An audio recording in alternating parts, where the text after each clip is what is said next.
Good morning and welcome to day 2 of our Character and the Professions Conference. We're delighted to have you with us here this morning.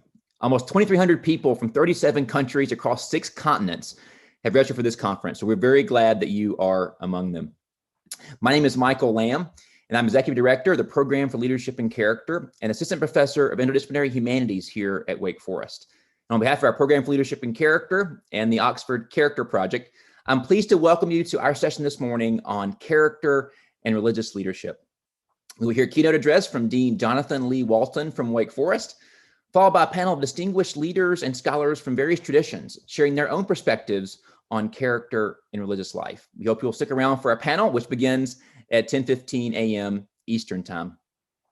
Following Dean Walton's talk, we'll have a few minutes for questions from the audience. The chat is disabled, so you can submit your questions using the Q&A function there at the bottom of your Zoom screen. Also, thanks to Wake Forest Program in Interpreting and Translation Studies, we're offering live interpretation of today's session in both Chinese and also in Spanish. So if you'd like to access that interpretation, please click the icon on interpretation at the bottom of your screen. Now, it's my distinct honor to introduce my colleague and friend, Dean Jonathan Lee Walton. Dean Walton is Dean of Wake Forest School of Divinity, Dean of Waite Chapel, and Presidential Chair in Religion and Society here at Wake Forest. Prior to joining Wake Forest, he was a Plummer Professor of Christian Morals and the Pusey Minister at the Memorial Church at Harvard University. A leading scholar of religion and social ethics, he's the author of Watch This, The Ethics and Aesthetics of Black Televangelism, and most recently, A Lens of Love, Reading the Bible in Its World for Our World. His talk today is entitled, Blessed Be the Neoliberal Tie That Binds, The Common Good in a Privatized Age. Welcome, Dean Walton.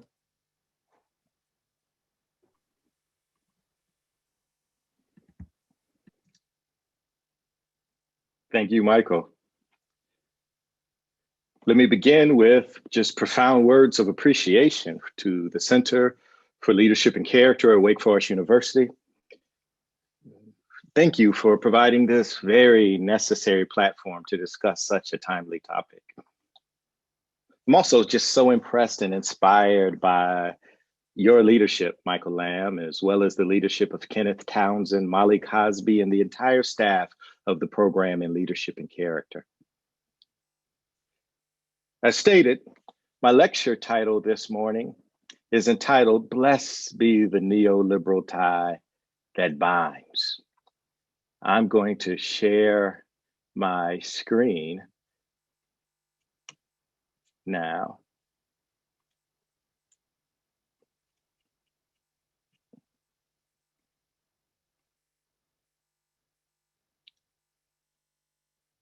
Blessed be the neoliberal tie that binds, the common good in a privatized age.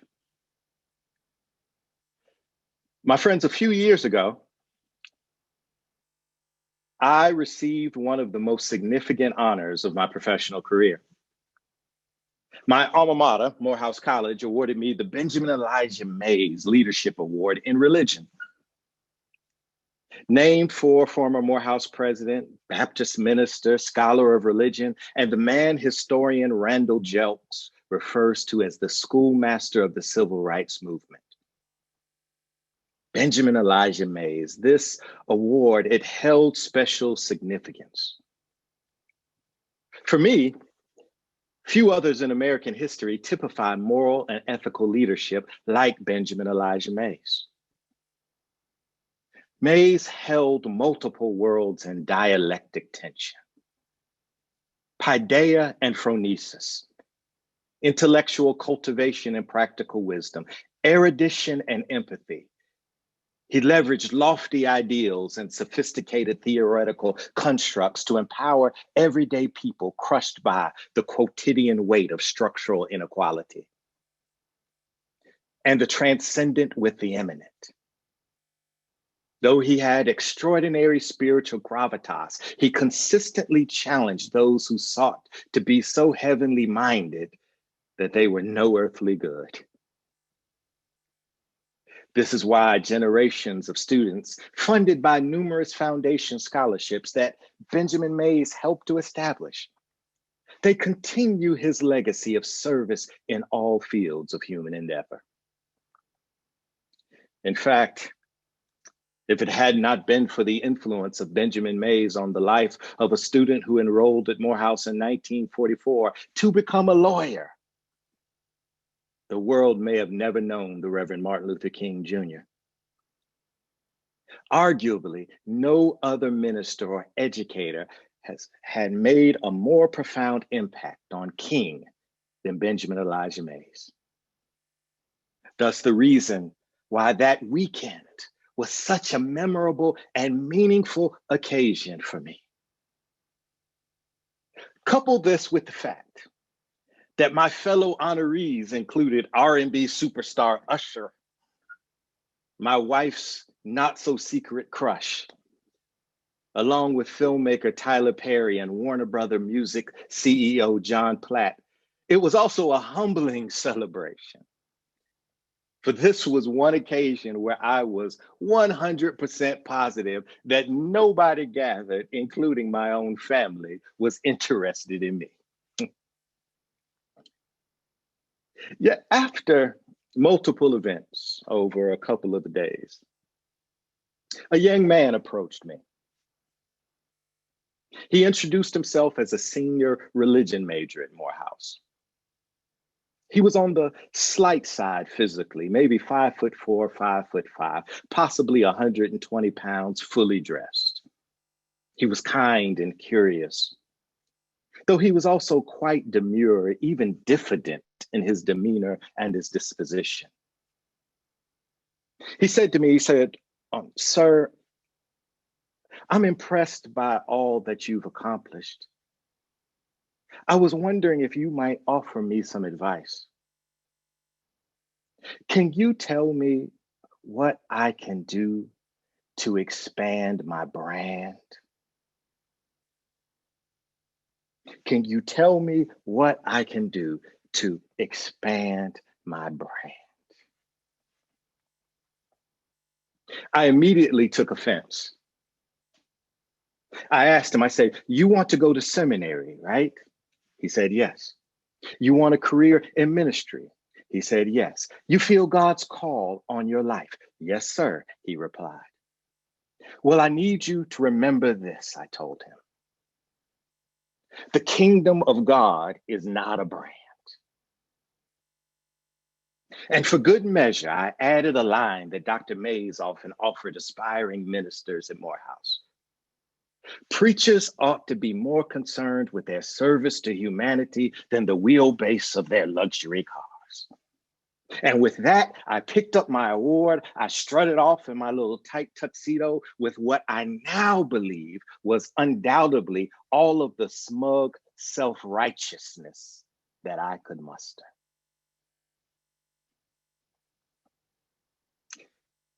My friends, I share this story to endumbrate what I deemed the prevailing pressures and perils confronting today's religious professionals. Let me begin with the pressures. What do I mean by pressure?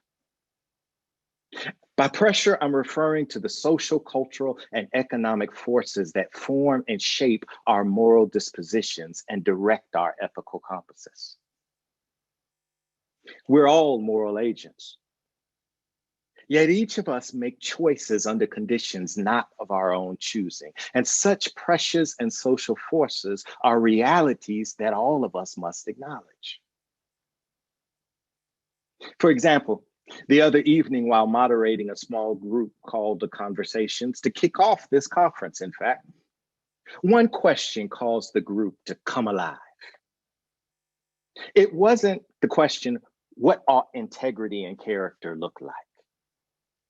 Well, we all have examples of people like Benjamin Elijah Mays, John Lewis, Pauli Murray, Abraham Joshua Heschel, Dorothy Day, and Eboo Patel, people of moral character, courage, and compassion who leave lasting legacies. It's easy to point to a Jill Crenshaw, Stephanie Pender-Amaker, a Deb Richardson Moore, a Sharon Watson Fluker, highly productive professionals that exude empathy, decency, and integrity. At the same time, it's not hard to identify when there's a void of professional character integrity. Dishonesty, gossip, greed, and unbridled will to power. But the other night, the conversation really got going, not when we considered the attributes of good character and not when we considered those who are jerks. But the conversation came alive when we discussed the cultural and professional pressures that undercut virtue and even encourage vice. Social, cultural, political pressures which extinguish and asphyxiate our moral imaginations and our virtuous habits. And when I think back on my encounter with that precious young man, I now have a theory. I would argue that his moral imagination, like the moral imagination of so many of us who have come of age in the context of a particular form of late unembedded capitalism, we've been fundamentally shaped to view the professional self as a privatized commodity within a hyper-competitive brand market. What can I do to expand my brand? What can I do to expand my brand? Friends, when did this become the fundamental question of the ethical life? Not what shall I be? Like students of Aristotle in the Lyceum, students consumed with what the Greeks called arete or excellence, also translated as virtue. Not what shall I do? The Swahili principle of ujima, collective work and responsibility, a principle expressed best in the maxim, if you want to go fast, go alone, but if you want to go far, go together. And not how shall we heal, as conveyed by the Hebrew principle, tikkun olam, or repairing the world. It teaches us that we ought to reject all forms of idolatry, knowing that all things belong to God, not us. And thus, we're all just stewards of God's creation. No, that young man was representative of so many of us who have been morally formed over the past 4 decades by a hegemonic structure of neoliberalism. And I want to suggest today that this was his pressure. This is our pressure.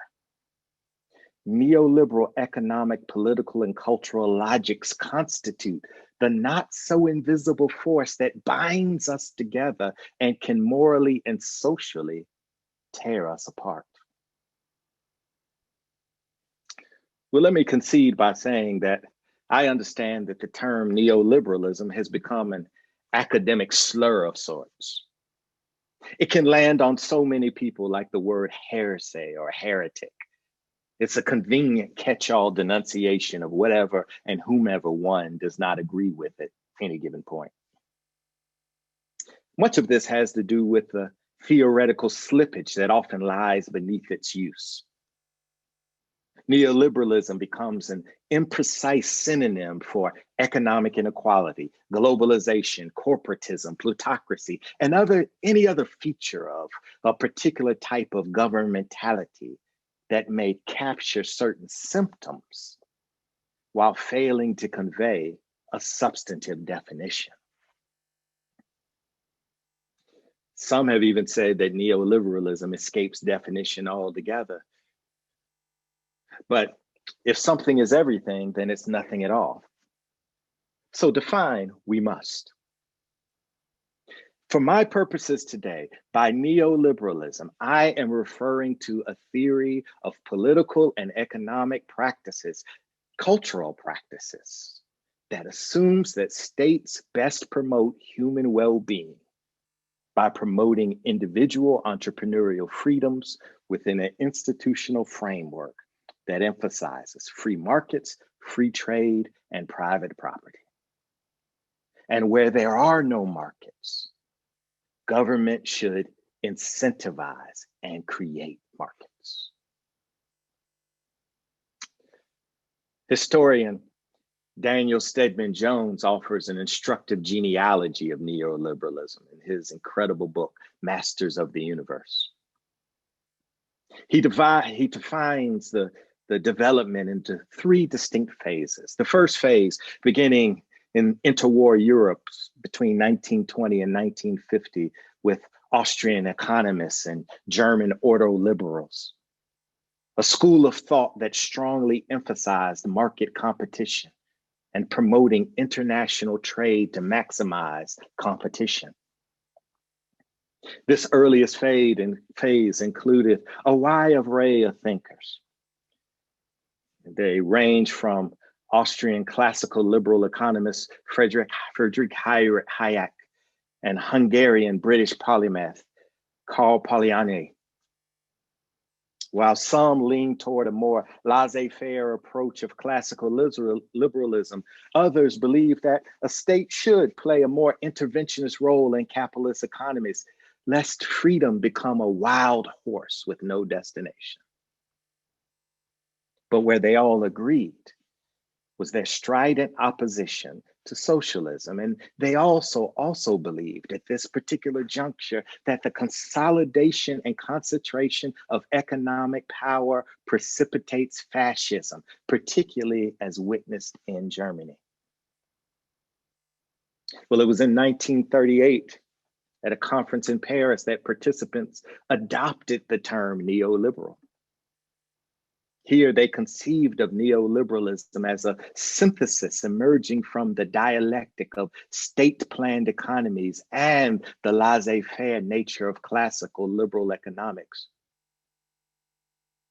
Though control of the market was an anathema to economists like Hayek and University of Chicago's Milton Friedman, a laissez-faire approach did not convince them as effective enough.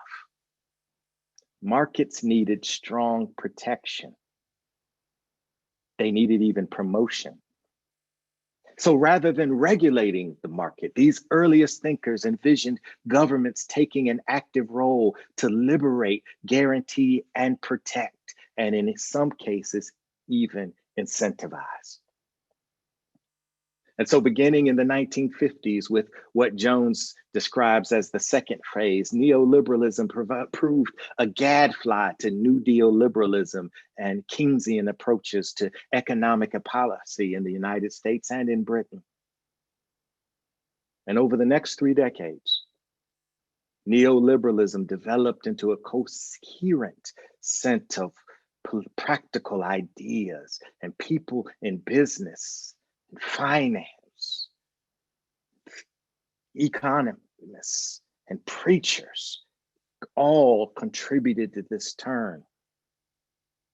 By framing free markets as quintessentially American and indistinguishable from popular notions of freedom, liberty, and individualism, market regulation, trade unionism, and any other structures that might embed markets into a structure of accountability became viewed as anti-American and anti-freedom. And this ushers in this third and final phase that many believe we're in now, around 1980, with the elections of British Prime Minister Margaret Thatcher and United States President Ronald Reagan. For during this phase, the process of neoliberalization became more than a political or economic project. It became a cultural reality insofar as the principles of individualism and competition became all-encompassing. At its root, there is an assumption, to quote former British Prime Minister Thatcher, that there's no such thing as a society. Only individual men and women.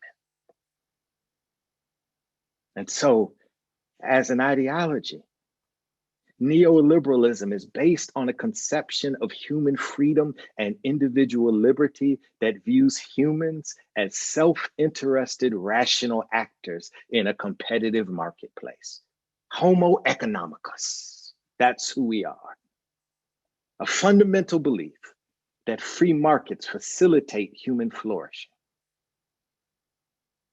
So there's a need for government policies to protect and preserve free markets by eradicating regulations and controls. Neoliberalism promotes the creation of competitive markets, even where there were none. And such a common sense view of Homo economicus that frames each of us as competitors within a ubiquitous marketplace provides this foundational pillar and pressure of our modern life.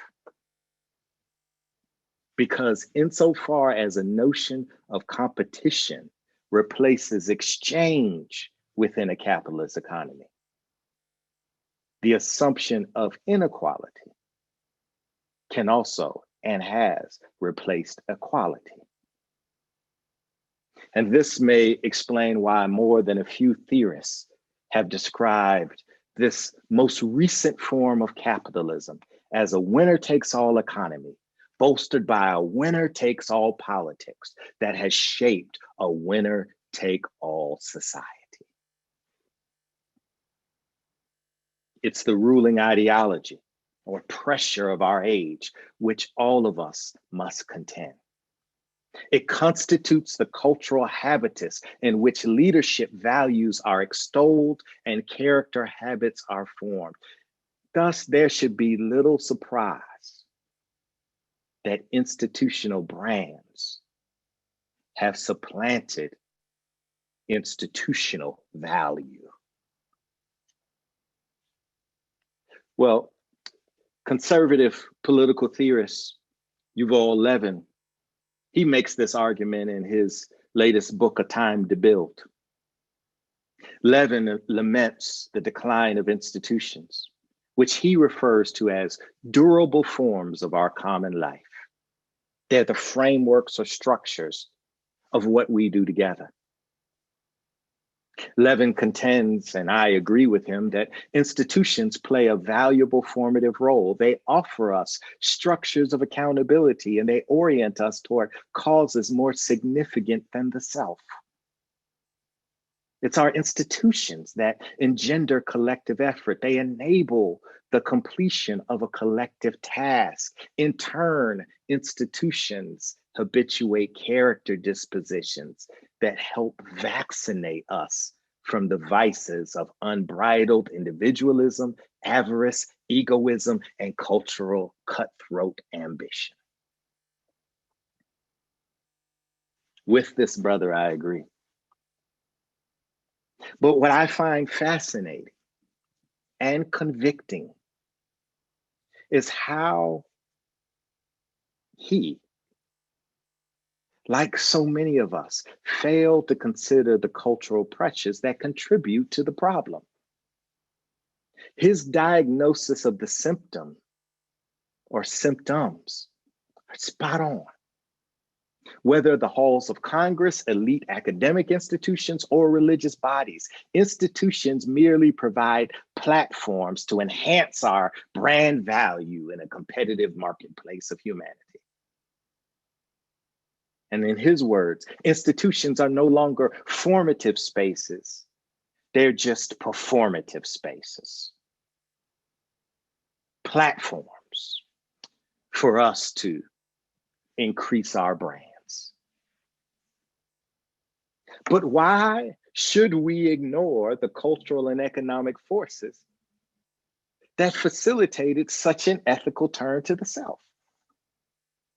That young man's question to me, what can I do to expand my brand, was, I argue, a sincere articulation and reflection of the cultural pressure born of the moment. And this leads me to my next point. I want to suggest that as religious leaders, we ignore these pressures at our own moral peril. We ignore these pressures at our own moral peril. And can I confess right now that herein lies the problem with my self-righteous, sanctimonious response to that young man's question? The kingdom of God is not a brand, I declared. That's true. And it made for a cute quip. But he wasn't talking about the kingdom of God. He was talking about me. Somebody who on that weekend was being awarded and recognized for religious leadership. Somebody who in his eyes, and probably in the eyes of the selection committee, had attended all the right private schools, earned the appropriate degrees, taught at elite universities, and preached from prominent pulpits. Somebody who from prevailing successful brand standards presented as sufficiently bourgeois, appropriately masculine, ostensibly heterosexual, convincingly articulate, and presumably well connected. So with his question, that young man named what I would have preferred to conveniently ignore. I had been branded. And those brand markers that I just referenced quite possibly had as much to do with my leadership and character in the eyes of the public as any acts of integrity, generosity, and empathy that I sought to live out in private. So rather than acknowledging the dangers of such personal privilege, I deflected and I denied. The kingdom of God is not a brand. Now, please excuse me while I go dine with Usher. I dismissed and derailed an opportunity to engage this young man about the assumptions that informed his question. And maybe it's because it was easier for me to turn a blind eye to the cultural conditions that contributed to my professional success and presumed virtue. Even as these same cultural conditions, unfortunately, frustrate the professional aspirations of the vast majority of others. The kingdom of God is not a brand. That's what I said.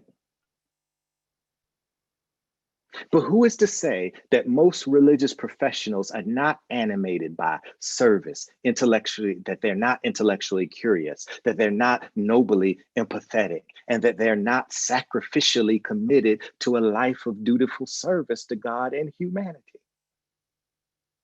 Most, including this young man, very well may be virtuous in aim and intent.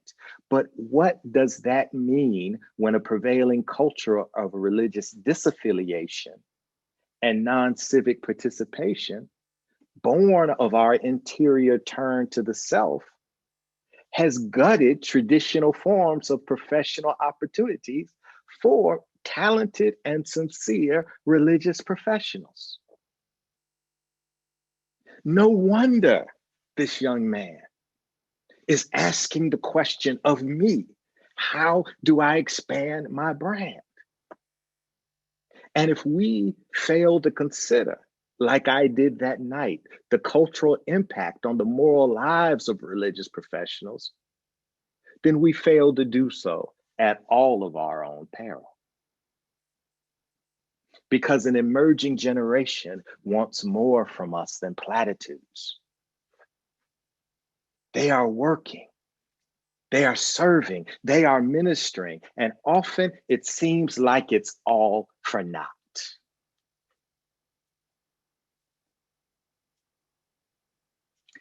Last week, as an example, I spent an evening with Provost Rogan Kirsch discussing the trend of religious nuns among millennials. I was with his extraordinary students. We were talking about this phenomenon of the nuns. Social scientists generally define nones as adults who describe their religious identity as atheist, agnostic, or nothing in particular. And in this country, we've witnessed decade over decade growth among this population. And what's also interesting about this population, a critical mass of them profess a belief in God, yet choose not to affiliate with any religious community. We often refer to them as the spiritual but not religious crowd.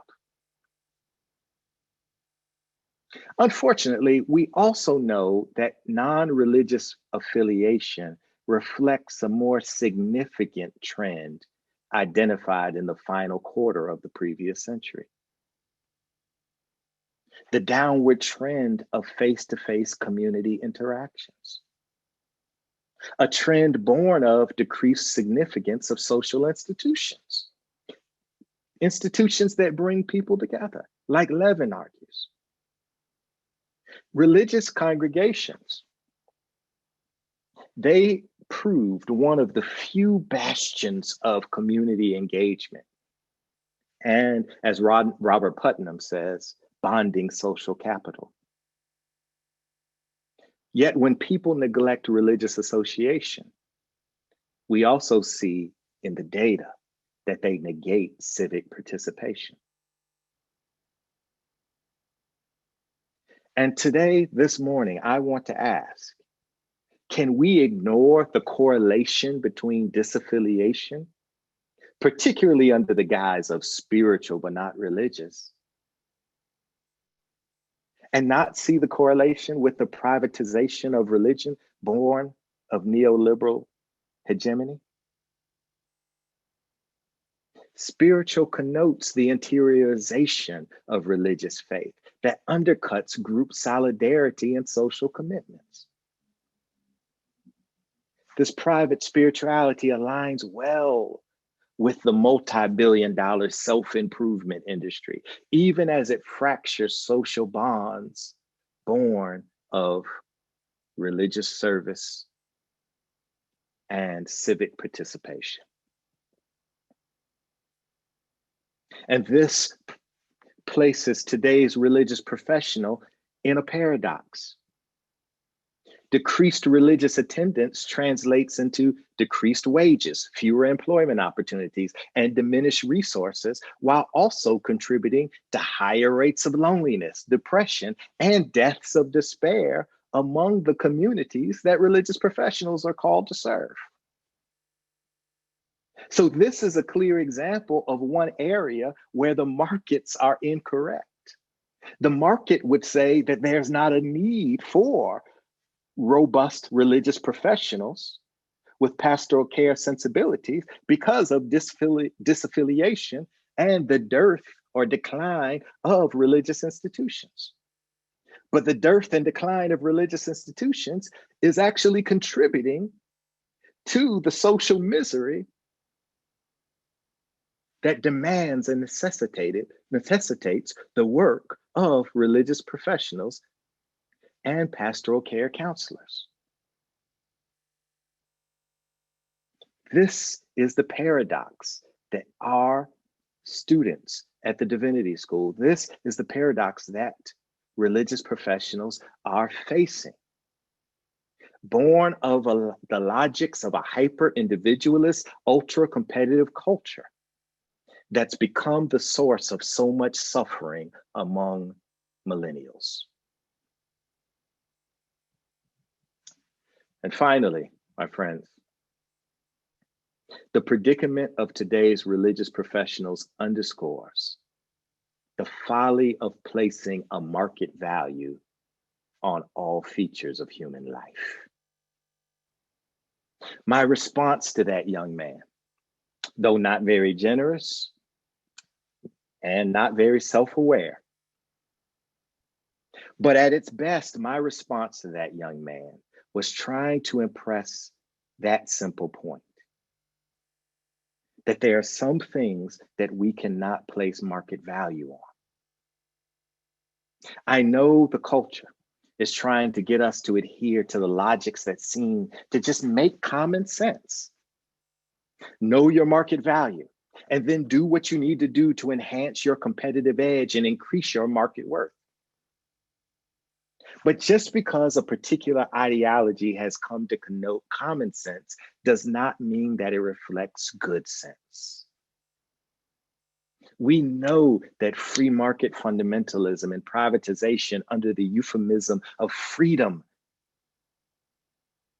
they have all enhanced the worst features of American individualism.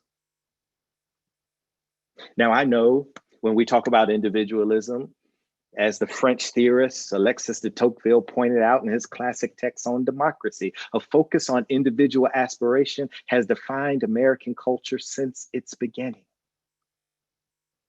But privatization as a core tenet of today's cultural logic has expanded into interpersonal life in ways that we've never seen before. Whereas individualism historically came with expectations of group loyalty and interdependence, neoliberalization has radicalized individualism. Competition engenders calculating forms of existence while placing full responsibility for failure or success on an individual's shoulders. And we wonder why that perceived failure is now hyper-moralized among millennials. Of course, again, another source of increased levels of anxiety, depression, isolation, and loneliness. And in regards to our perceived success, in the words of philosopher Michael Sandel, the more we think of ourselves as self-made, self-sufficient, the harder it is to learn gratitude and humility. And without gratitude and humility, it's hard to care for the common good. I want to close this lecture by sharing, in preparation for this talk, I read Oscar Wilde's macabre novel. It's entitled The Picture of Dorian Gray. It's a hedonistic tale set in the late 19th century where an otherwise beautiful young man makes a Faustian bargain. When he sees his beauty, his youth, reflected back to him in a painting produced by a friend, Dorian Gray chooses to trade his soul to retain the physical beauty of the portrait that he sees before him. He makes this deal, a deal that the portrait will age, but not beautiful Dorian. Well, Dorian Gray soon falls under the influence of a hedonistic, self-indulgent aristocrat philosopher. His name was Lord Henry. And Lord Henry encouraged Dorian to take advantage of his beauty, take advantage to this gift that you have to the world. Lay claim to all the world has to offer you. Maximize it. Feed your insatiable impulses. Wilde describes Lord Henry as a man who knows the value of everything, or the price of everything, but the value of nothing. He knows the price of everything, but the value of nothing. Well, Dorian Gray goes on to believe for the next few decades that he's living the life of Riley. He indulges, he takes advantage of his youth, his beauty, his brand, that everybody wants to be near him, and he takes advantage and exploits everyone, including himself in the process. And with each passing year, as he spirals downward into debauchery and concupiscence, the once beautiful face of the portrait becomes increasingly gruesome. He tries to cover up the portrait. He tries to conceal the gluttony and the lechery on the face. But no matter what happens, no matter the deceptive prosperity that Dorian Gray sees upon his individual brow when he looks in the mirror, the portrait reflects his true misery. I believe that this is the responsibility of religious professionals today. It's incumbent upon us as religious professionals to help our communities lift that covering, to open that closet, to reveal that portrait. It's incumbent upon us to help our communities see the social implications of our privatized decay. To show leadership and character in our profession is to courageously and candidly identify the cultural pressures that undercut and asphyxiate leadership and character. For each one of us is born part saint and one part gangster. And so we have to do a better job of identifying the systems that promote our gangsterism rather than veiling it within a cloak of sainthood. Thank you so much for your time this morning.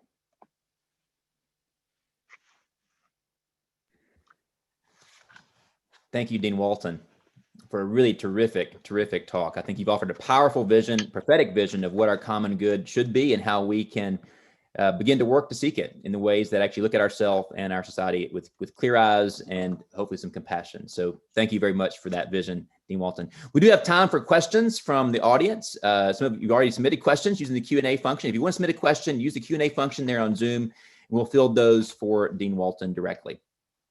So Dean Walton, we have one question already from the audience I'd like to ask you. It comes from Tom Jennings. And he says that many see a major difference between Asian cultures and Western cultures, and that some Asian cultures often put the common good above individual good. They're more to isolate war and wear masks, for example, to protect others than exercise individual freedom to go out or be maskless during today's pandemic. What can we learn from Asian cultures to improve our own society? Well, it's a great question. I think also the answer is embedded in the question, which I appreciate. And that shows how much we actually do have to learn from other cultures and other societies, rather than taking a simply exceptionalist and triumphalist view of our society as if that we only can export moral values and virtues and not import moral values and virtues. But at the same time, we also have to be very cognizant of the ways that what I talked about today is also a growing global reality. So whether we're talking about varying parts of Asia, whether we're talking about West Africa, whether we're talking about the global South, we see varying forms of this kind of hyper individuality taking form, particularly even in our religious communities. For example, I would think about the spread of what's often referred to as the prosperity gospel on a global scale, the evangelical prosperity gospel that kind of promotes this conception or view of hyper individuality tied to a spirituality premised upon material blessings. And we know that that is taking off on a global scale. So I think the question is absolutely correct in terms of what we have to learn from other cultures and traditions, as well as keeping track and being mindful of the ways that these are cultural realities that traverse the boundaries of culture.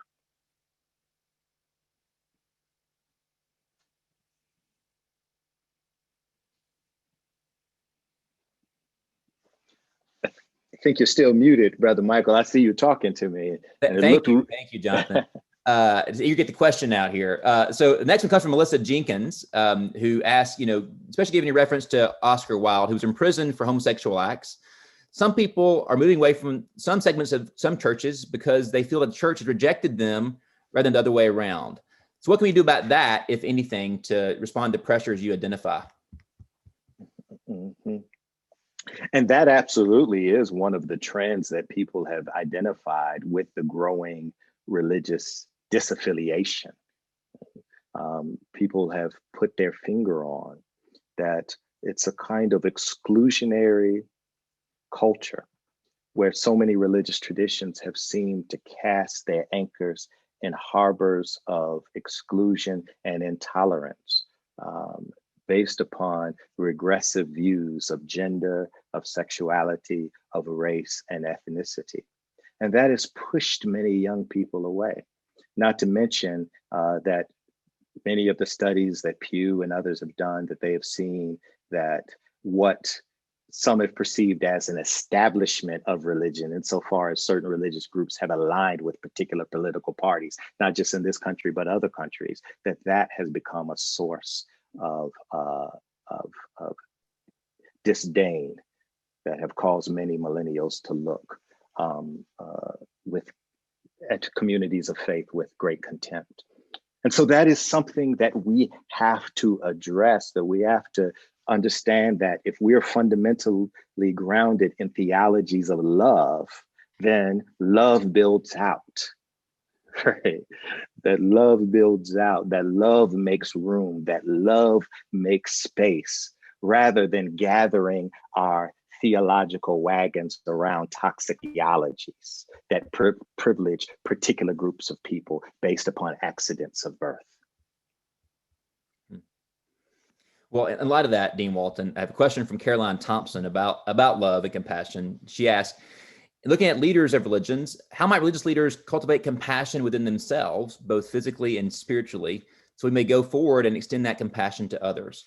How might we compassionately expose the harm done by our society within ourselves, so we may empathetically receive others in the midst of their pain?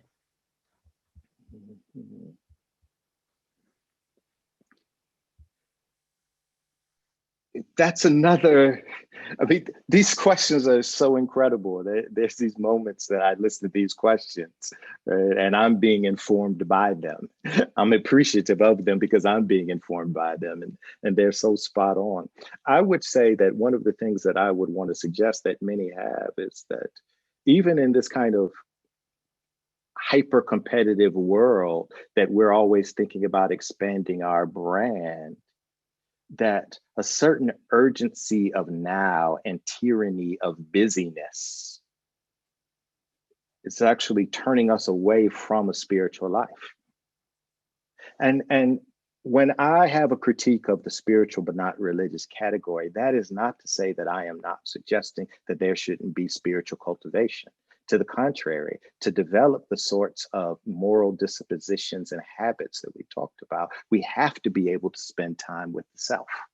We have to become more self-aware, more self-critical. And in some ways, I guess, now that I'm thinking about it, I guess that's what I was even trying to do with this lecture.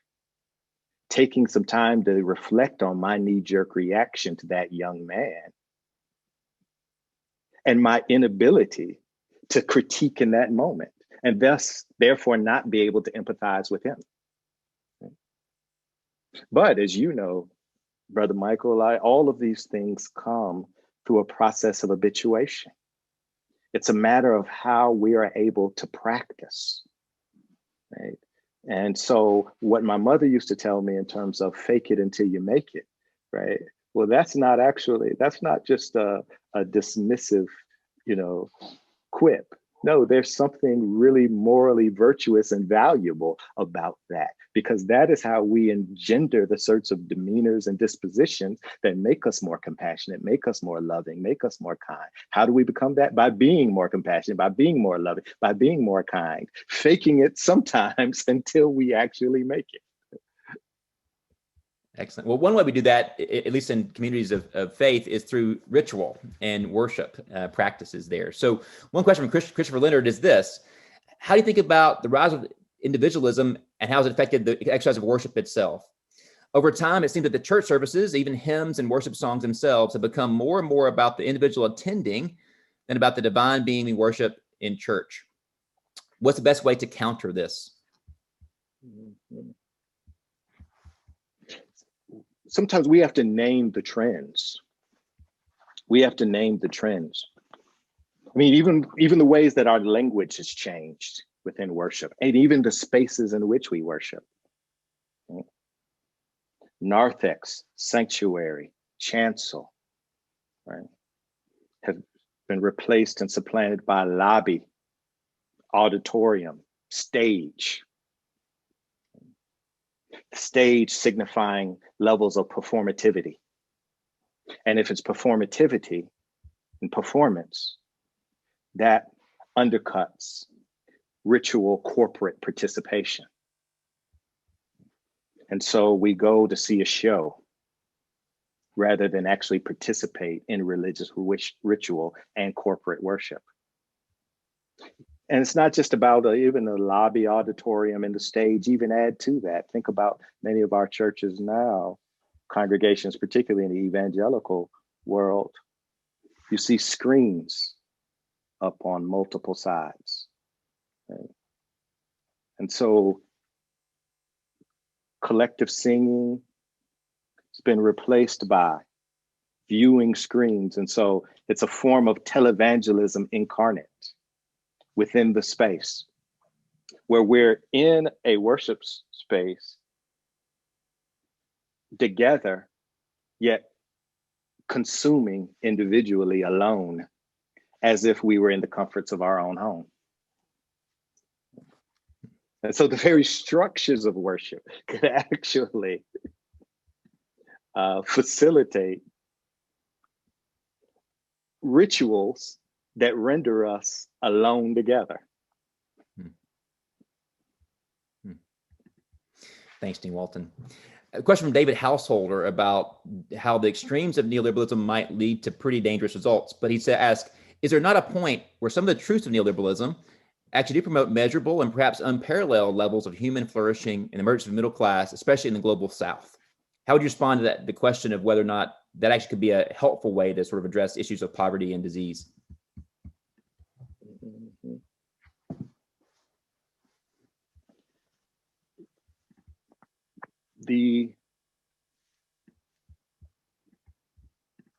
Help me with this, Michael. When we think of where virtue lies, right? Virtue lies between polarizing vices, right? Of excess and deficiency. And so we always look for that median. But that median isn't just in a averaged middle. That median is based upon keeping tracks of the excesses as well as the deficiencies. And that is how I would respond to that question as it relates to neoliberalism. What I'm trying to do here is keep up with what we know to be the excesses, because the excesses move what we see as the deficiencies. And if we're looking for virtuous dimensions of a economic theory, a political theory, then we keep track of the extreme, particularly those who are suffering, those who are being most harmed by it. So are there cases where we see people benefiting from neoliberal logics? Undoubtedly, absolutely. But what I want to make sure that we're also doing is keeping track of the harm that's taking place on those polarizing sides of deficiency and excess. Excellent. Thanks, Dean Walton. Our final question today, we're almost out of time, but it comes from a student, one of my students, Ben Galbraith, who asked, What would you say to that young man today asking about building or expanding his brand? I hoped nobody would answer that question. Ben asked this question. This is one of your students. Yeah, I'm not surprised. You have such brilliant students. I'm not surprised that I was hoping that nobody would ask that question, because I've been racking my brain for a couple of weeks now working on this lecture, thinking of a response. And that's how I wanted to end this lecture. What would I say to him today? And I honestly don't know. I don't know if I have a phrase, a saying that is as cute, memorable, catchy, and thus cliche as my unreflective and sensitive response. And that could be because there's not one. So that's why I ended the way that I did, by suggesting that I understand. And therefore, our responsibility is to pull up that curtain and ask what's really going on with our moral life. And so I don't know if I would have had an answer to that precious young man, but what I can say unequivocally is that I would have corroborated his reality. And by doing so, I would have acknowledged that I'm complicit in the problem. Well, thank you, Dean Walton, for helping us see our reality, and with your humility, helping us sort of understand how we can better respond to it. We really appreciate both your insight, but also your example. So thank you so much for being with us today. Thank you to the audience for your wonderful questions. We'll have more time for questions from our panelists coming up next at 10:15 or so a.m. Stay here at this link if you want to join our panel on character and religious life. We'll be joining in about 50 minutes at the same link. So we'll hope to see you then. Thank you all very much.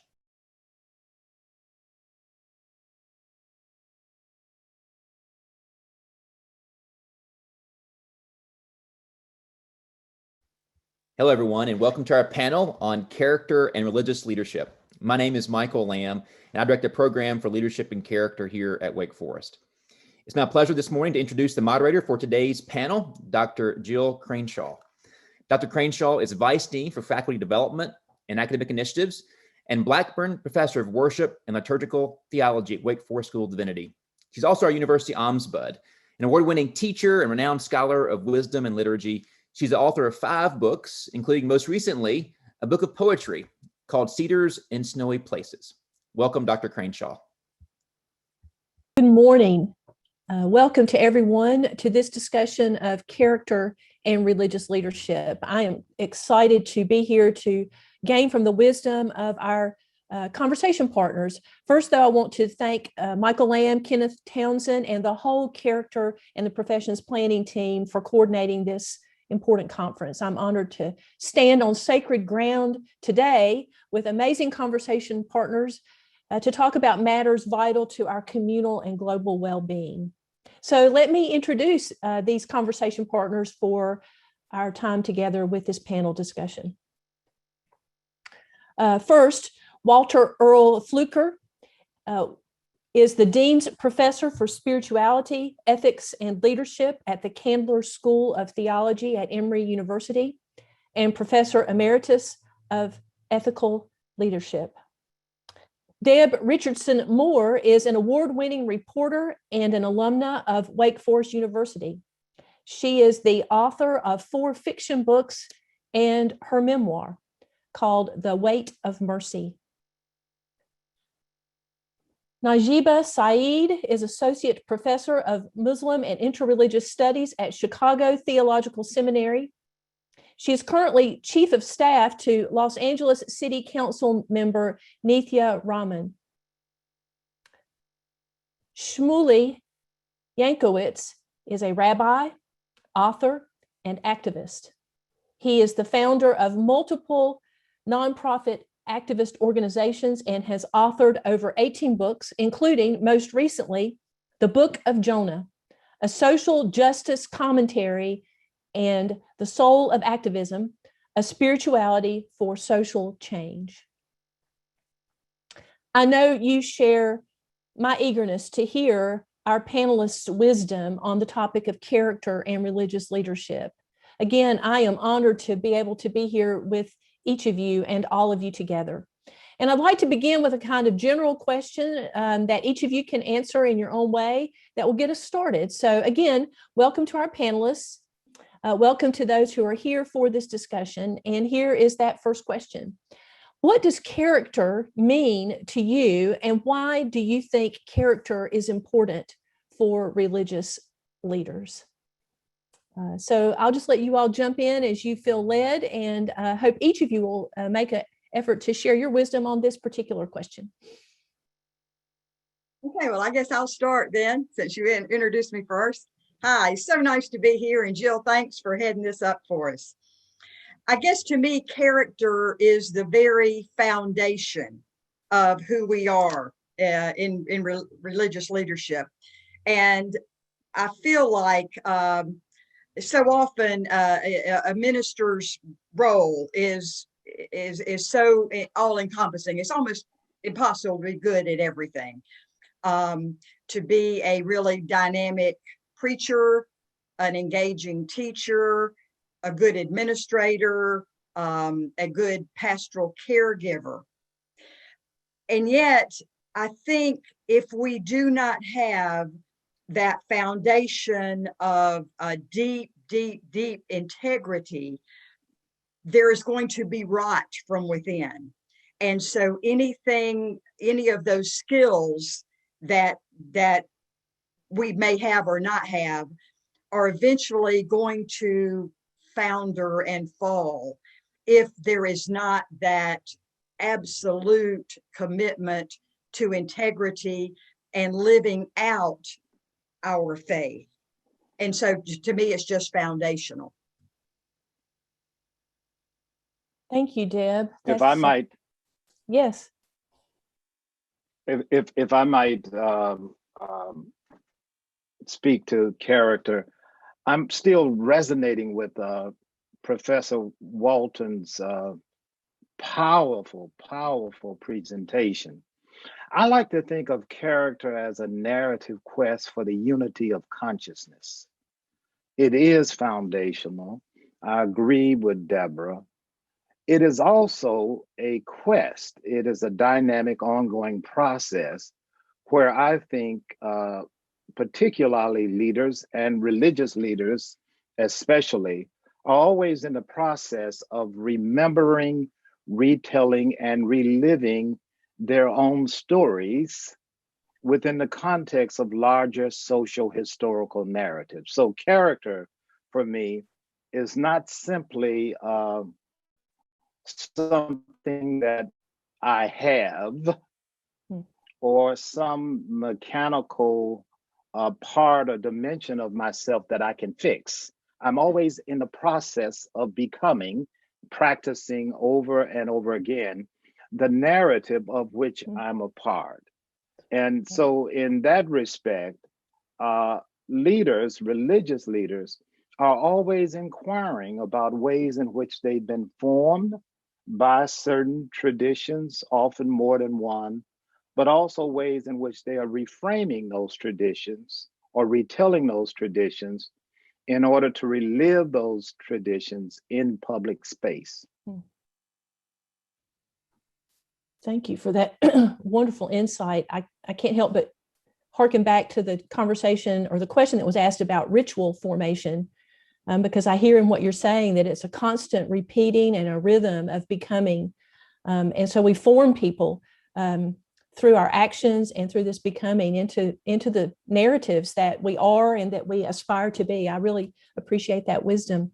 Shmuley, do you have something to add to this definition and conversation? This has been very rich already, and I'm grateful to be a part of this very wonderful, important conversation. And I think the demands of faith relevancy today place new demands on clergy, which can challenge the very character we're seeking to pursue and cultivate. And as has been shared, I do believe that striving to be godly is the most important part of the profession. And I almost push back on calling it a profession, because I from personal experience and with my colleagues, believe that because we're talking about character, this is about a lifestyle. It's not about a profession. It really transcends being a profession, how one represents this role. And yet it's very complex. The character is very complex because we're dealing with dozens of different traits, and those different character traits oftentimes conflict with one another in terms of, so the question is not just how do we be good, it's which kind of good do we want to be? And prior to the Enlightenment, our classical texts of various traditions emphasized choose the good, not the evil, be good, not bad. And it was pretty clear in a fundamentalist orientation, you just have to do the good. Everybody knows what the good is. And then in Enlightenment and modernity, the question becomes, well, what is the good? So what is the character we're trying to pursue? And so what is good character to one might be bad character to another. And so it's actually quite complex to determine not only how important character is, but which character we wish to pursue. The last thing I'll say at the moment is that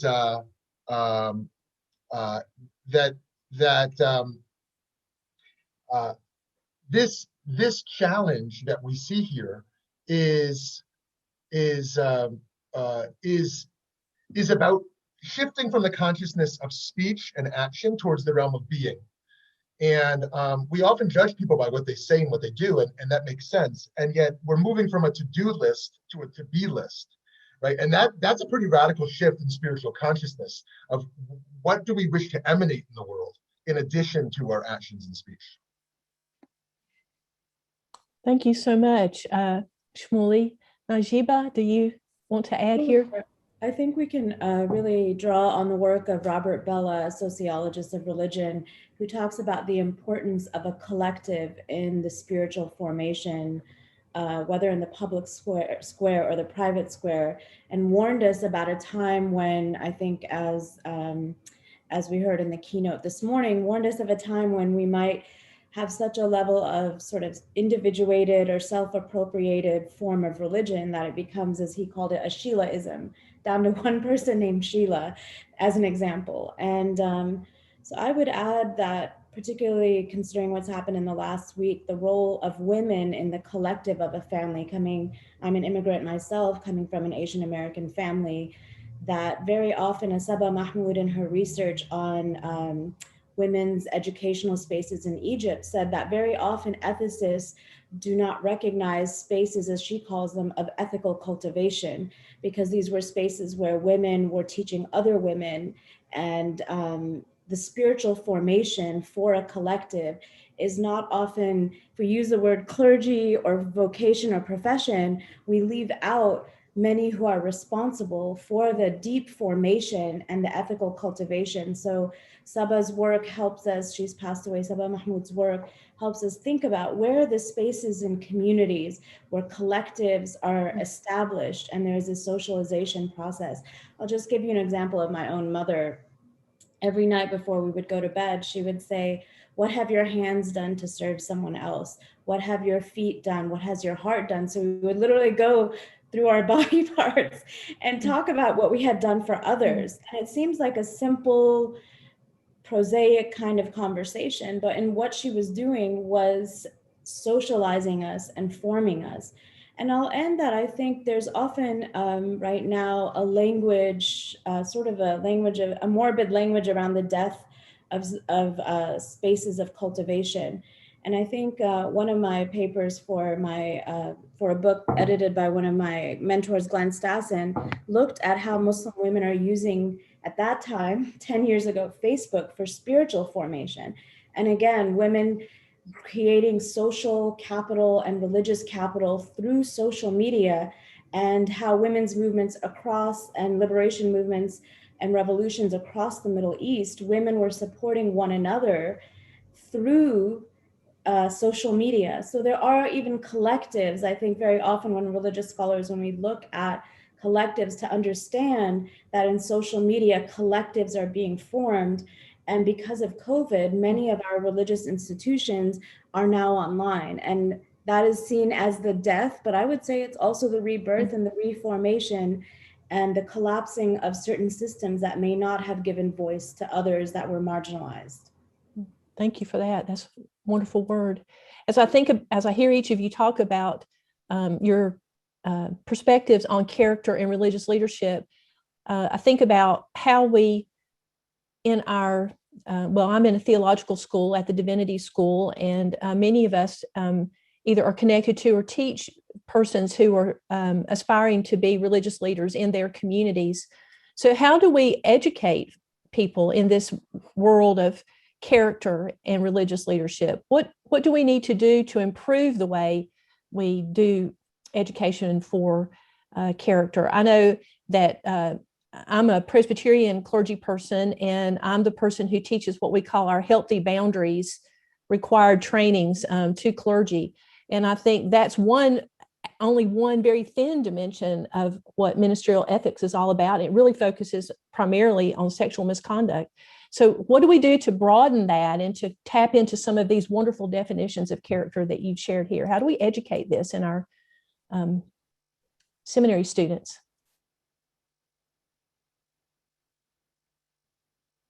I don't want to keep jumping in first. Does someone else want to go? You should go first. Okay, all right.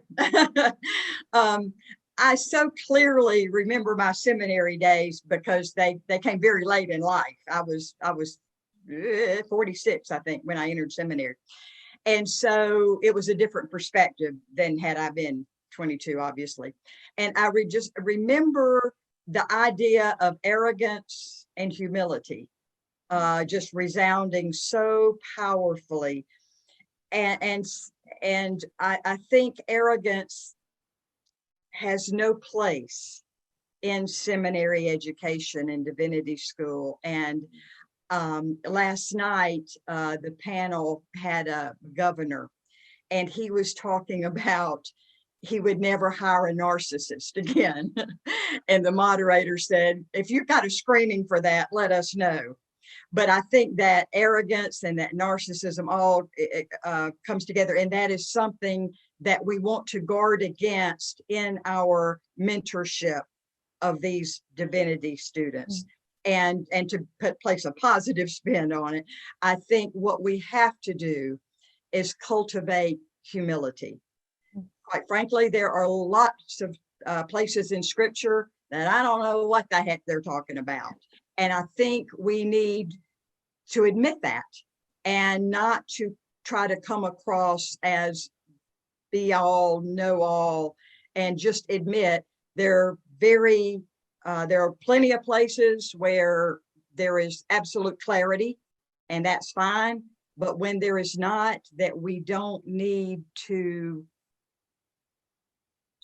force a positiveness and a know-it-all-ness when it's not there. Just one quick story. When Jonathan Walton was at Harvard, he had me come speak. And that was just so stunning that the Greenville News did a story on it, kind of like, why is she going to Harvard? And to speak at his church. Well, as soon as we got home, my husband said, well, you need to invite Jonathan to come to Triune. And the church where I pastored had a large homeless element to our congregation. And you know, we were in the deep South, and I said, oh my gosh, I can't invite him here. What in the world? He would think I was crazy.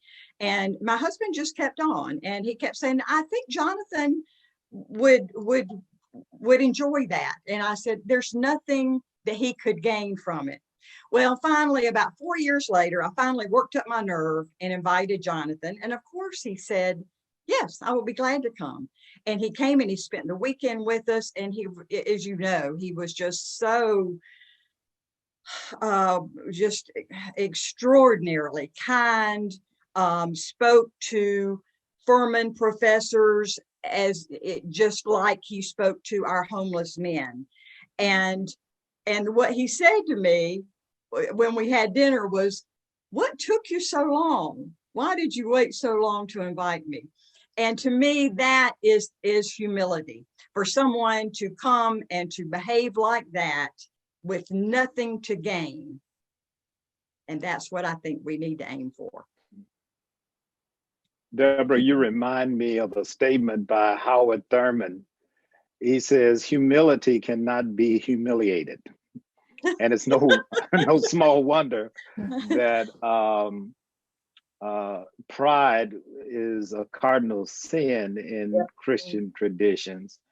And it's something that religious leaders in particular ought to be aware. I wanted to return to, and in response to the question, I wanted to return to Jonathan Walton's statement too, but the question by the young man at Morehouse, how can I expand my brand?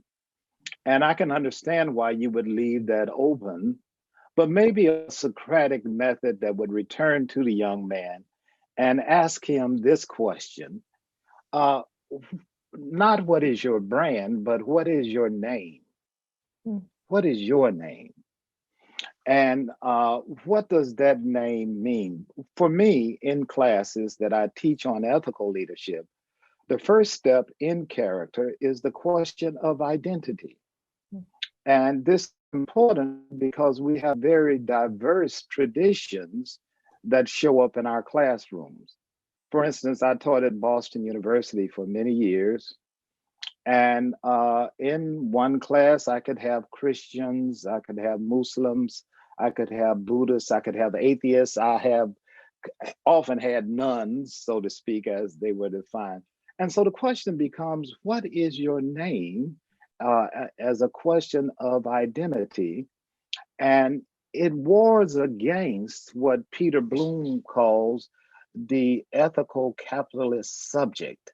That is how neoliberalism that Jonathan points to both forms a certain kind of character, and also that character becomes accountable or responsible for perpetuating a system that alienates the person from himself or herself. So this work around identity, finding one's name in the midst of all of the flux and quote unquote postmodernist quagmires that we find ourselves in becomes vitally important. My last point is that with character, I also wed character to public space and to the larger ideal of community. Public space is where we practice civility, certain kinds of civility, not simply good etiquette, but in our case, for instance, what would be etiquette of safety? What is at stake in order to share a common good, a common goal?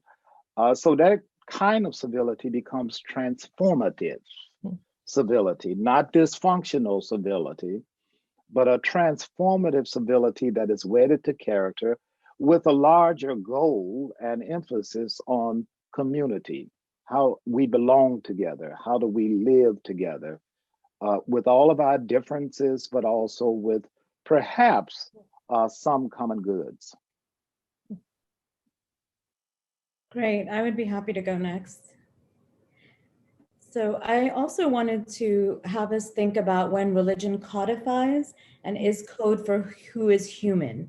And I think that relates to character very often as well. I think it's great to talk about when religion offers the roadmap to character that is positive, constructive, but religion in our space and time is also used locally and globally to create categories of who is human. And as we know, whether it's based on the work of Gandhi or other scholars or the studies of the rise of fascism, the first step to being able to abuse people is to dehumanize them.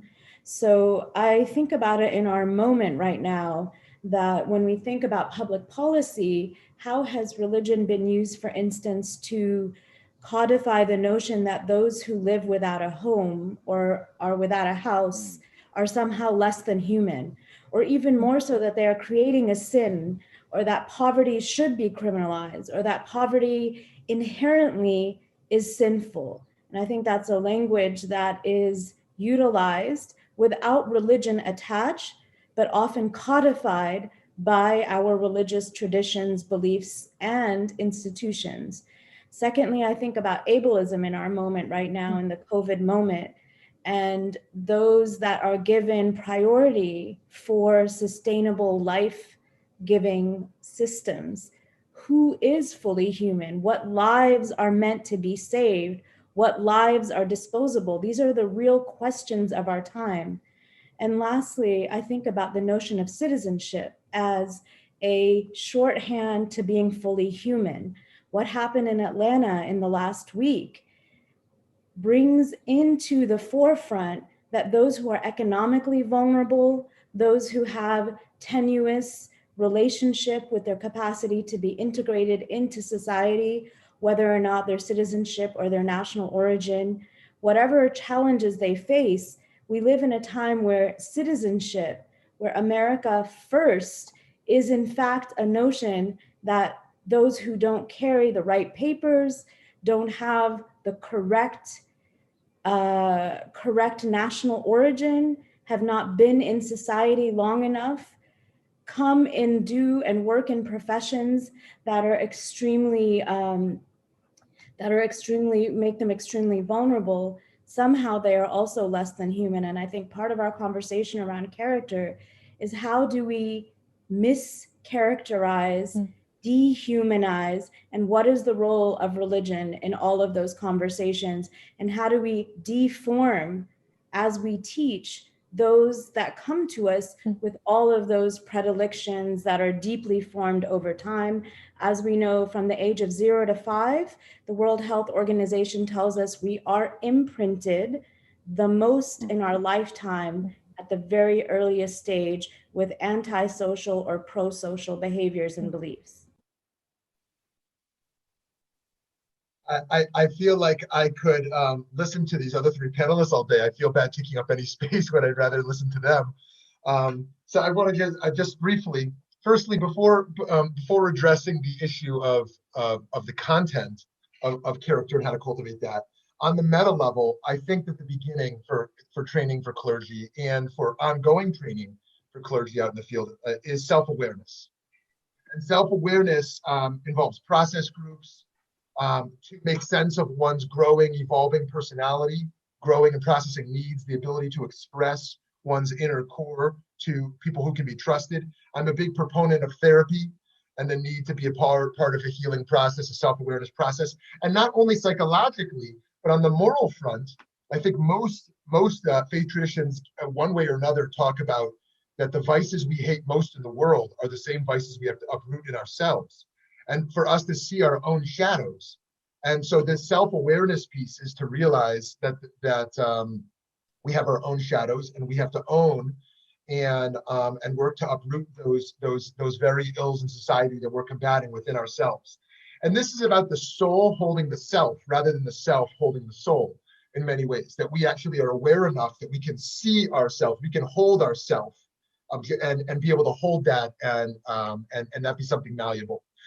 Now, in terms of how do we do it once that self-awareness is there, to me, the most obvious is the modeling, making sure that the people inside these institutions represent these higher values, and that they're always doing more than they're preaching.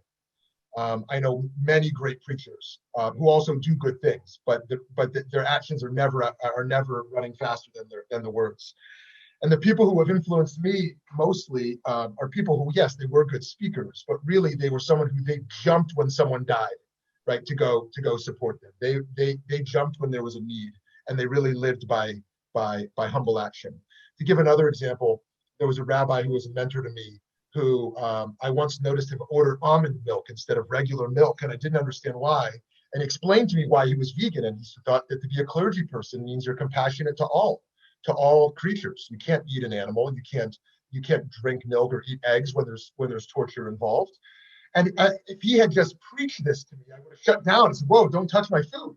But I just watched him, and then I listened to him reflect on why he thought all clergy people need to be vegans if we are to be people who live with compassion. And I followed his path because of the way he expressed it. Two last points. One, to respond to something Deb said around humility, which is to say that I think that that many times we want to demonstrate it within our faith communities that we are very religious, right? We really believe, and it's almost like the more fervently and absolutely you believe, right, the more religious you are. And sometimes you really believe, right? You haven't. And I think that this is so antithetical to the epistemological, to epistemic humility, where that of a commitment to uncertainty. And the challenge that I struggle with there is, how do we live with theological uncertainty, theological skepticism, while living with a morally robust clarity? To live with moral clarity, which has a little less skepticism perhaps than a theological skepticism. And I think one of the ways we see this play out is that today in religious spaces, I have seen political disposition, political commitment outweigh character commitment. Who is a person of good character? Someone who holds political position XYZ. If you believe in the same political positions as me, you are in the good character camp. It's measured by how you vote and what positions you're willing to rally behind, rather than how you live and how you advocate for those. Thank you all. These are such stimulating conversation. I guess I'm curious, hearing a couple of you already talk about role models, and knowing that character definitions are contested in many of the places where we find ourselves, especially in the public sphere. Who are some role models or exemplars for you who've shaped your understanding and practice of character? Who are some people that we could look to, or that you've looked to?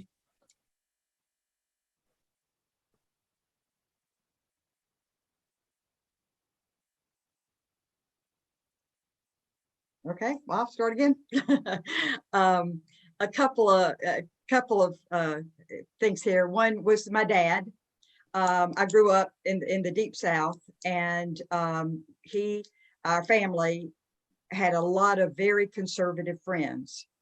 And during the civil rights and the busing school children in the 60s and maybe even early 70s, some of Dad's friends, and I think my uncle had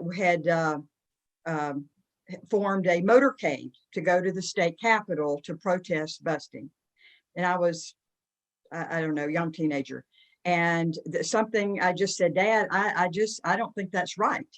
And instead of chastising me or anything else, he always encouraged me to think for myself and stand up for myself. And so he said, sister, that's fine. And when his friends then would argue with me or try to dismiss, I said, I'm not going on that motorcade. And, I think what you're doing is wrong.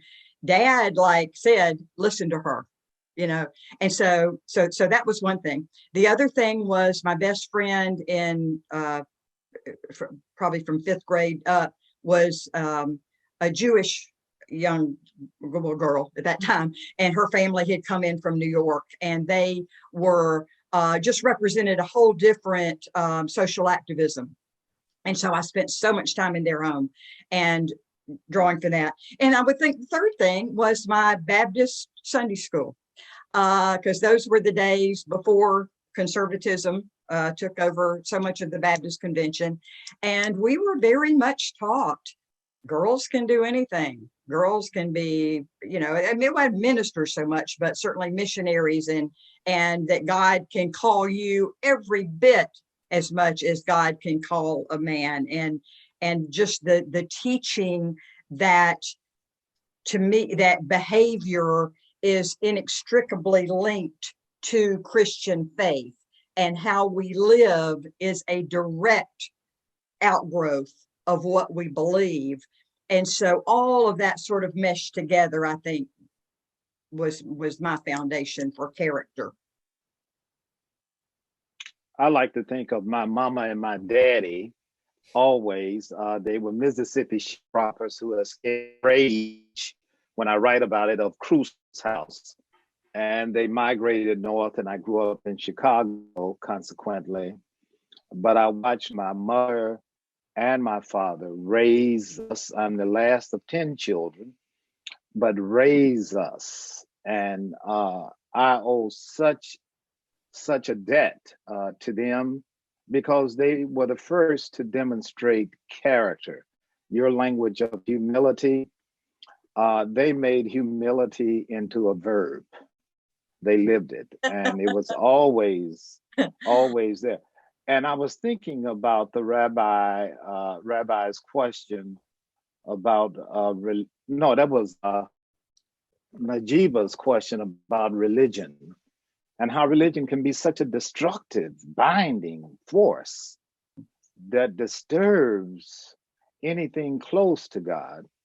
And my parents had good religion. The old enslaved Africans sang these spirituals. Is you got good religion? Is it good for anything? And my folks had good religion. And that helped me in so many ways. I'm not sure I always have good religion, but they had good religion. The other people, if anyone knows me well, you must know that I'm the editor of the Howard Thurman Papers. And Thurman met me when I was in my seminary years at Garrett Theological Seminary. And I'm forever indebted to not just his tutelage, but for the incredible wisdom that is still his to share with so many people. So Thurman, King, folks in those traditions helped shape and form me. And it wasn't until the late 80s, early 90s that I discovered these wonderful women who were part of the Negro Women's Club movement.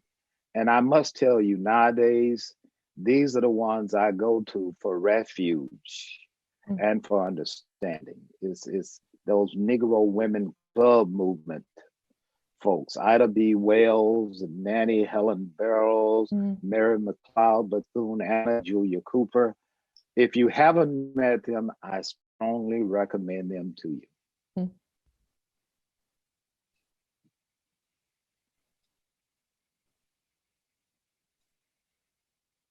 Brother, you want to go, or would you like me to?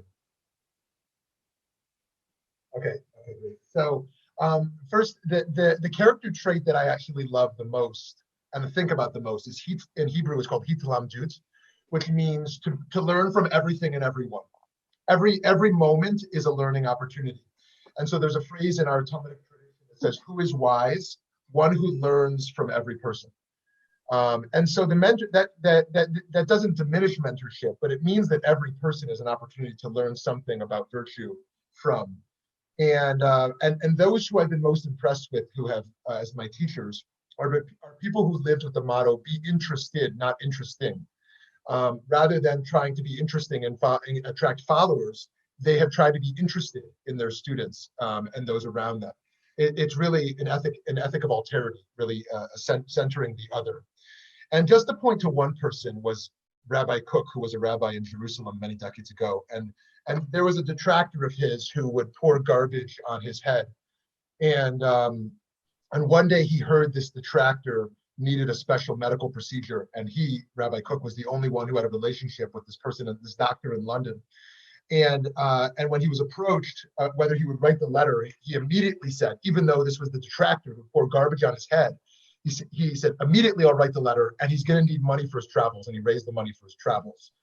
And I think that I was so moved by him as someone who I watched and read so closely because of how we treat our opponents, our detractors, those who are on the opposite end of us with full dignity. It's easy to treat well people in our own camp, people who are like us ideologically or in other ways. But to truly see, going back to what Najiba was saying earlier around dehumanization, to truly value all people for their dignity. It reminds me of what Ruth Bader Ginsburg also would often quote from her mother-in-law, that it's helpful to be a little deaf sometimes. And in this context, what she meant was to not listen to every critique we receive, right? To not be so centered that we only serve those who love us, really, but we're really centered on others, decentering ourselves. And so I'm constantly going back and forth to find mentors, people who live by the highest virtues I want to be like, and trying to find value and virtue in everyone encountered. So for me, again, because of what has happened in Atlanta in the last couple of days, I think Asian American women and immigrant women are heavy on my mind. And unfortunately, because of the way and the history and the portrayal of Asian American women, whether it was through immigration policies that actually forbade Asian or Chinese women from migrating to the United States, or other forms of media portrayals that show Asian American women, actually both South Asian, Southeast Asian, and East Asian, as docile, as objects of sexual fantasy, as exoticized, as bodies meant for colonization, or bodies meant to be violated. I think about that a lot this week, and I think about all the women that I know, including my mother, including myself. I wasn't born in the United States, that work against either the exotification of bodies, the sexualization of bodies, or the invisibilization of bodies, of our bodies, in so many spaces. In my work, I talk about being an embodied interruption, that before I even say something, I'm interrupting spaces with or without saying anything because of what I carry. And what I find powerful about women in our community, in the South Asian community, we affectionately call them aunties. In every Asian community, there are such strong role models of aunties. It doesn't have to be just your mother. You don't have to have had children, but this capacity for women who often remain nameless, uncelebrated, in their societies, that come through a process of migration, which is not easy. And thinking about the thousands of women that came through, whether it's Angel Island on the West Coast, the history of Asian migration, or the Sikh farmers that came into the Pacific Northwest and were told when they were coming, when communities were migrating, that there's a tide of turbans. And we're talking about 100 years ago. Anti-Asian violence is not a new thing. I just think about these women who came with very little, who came with so much, so much bravery, but are often not recognized. So that intersection of race, class, gender, ethnicity, and national origin, to me, that represents a tenacity of character to be able to also raise the next generation. So I think about my mother raising 6 kids, giving up her profession as a professor in Kashmir to be able to come to the United States and raise 6 children, really without much support, because you leave your family support as an immigrant. And I'll end with, in the past 4 years, the women that have most inspired me are women who have crossed the southern border and have been separated from their children, and some whom I've been with in accompaniment to courts that have lost their children because their children were taken away from them permanently, being on the phone with them as they are trying to reach their children who are across the country. So those immigrant women, for me, have always been an example, especially those that don't have the access and privilege that I've had to education and other facilities. They continue to survive and flourish and bring an incredible amount of wisdom in that process. And I hope that we as religious, or if we consider ourselves leaders, understand what wisdom and resilience comes with surviving such odds. Yeah, thank you. I love that phrase, the tenacity of character, and the examples that you're providing are such powerful ones. So thank you. I wonder if, as we think about this notion of tenacity of character, religious leaders face a lot of obstacles when they're trying to lead with integrity, and a lot of challenges even to the values that they hold or the perspectives that they have about moral character or about decisions that are made. So how do we think about, what are some of the biggest obstacles you think religious leaders face when they're trying to lead with integrity, and how do we help them to develop that kind of tenacity that's required for them to hold on to what they believe and yet be in conversations that can change other people's attitudes and beliefs? I think, to use the words of Ella Baker, that strong people don't need strong leaders. We live in a time, we've come out of a period of time that has celebrated the notion of charisma, even if it's a charisma that's caustic, if it's a charisma that is difficult to explain or understand. Historically, religious leaders have risen in their ranks, not just by piety, but their ability to sometimes manipulate, their ability to play the political game of religion. And let's be very frank about that religious institutions, as beautiful and as much as they bring to the table, and this is across all traditions, there is no one tradition or group that has a monopoly on this, that capacity for charisma. And this also exists with professors. It exists with any profession where you become an instructor or you carry some modality of authority over others. And it's in many ways, it's a two-edged sword. You rise as you become more charismatic. And one of my mentors, Sarah Smith Orr, talks about the difference between transformational leadership and transactional leadership. And one of her, she has 4 eyes to leadership development. And one of them focuses on the idea that once, for instance, you are surrounded only by people who agree with you, that you are in the most toxic state of leadership. So I think we have to be very careful that it's humility, but it's also self-awareness. And it's also this capacity to understand that the very gifts we bring to the table are also the very things that will feed us into narcissism in a way that doesn't just serve the self, but then creates a insatiable appetite for accumulating power. And that kind of perspective ultimately, I would argue, destroys the self, but is rewarded by institutions, by media, by many other aspects.